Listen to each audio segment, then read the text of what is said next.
In this step we will set up the team member section of the front page. Click on the Customize link to open the Customizer panel.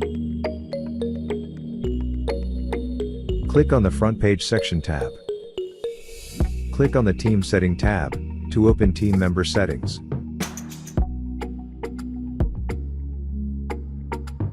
First, we will add a section title and description for the team member section. Now, we will add the team to the team member section.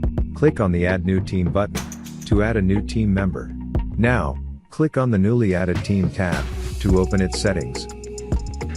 Add title, link opening target, and using the Upload Image button, you can upload team member picture and type designation and add social icons.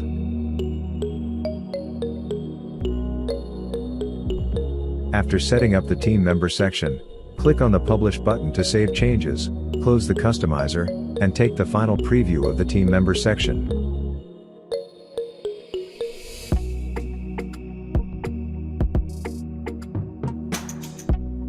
Thanks for watching. Subscribe our channel.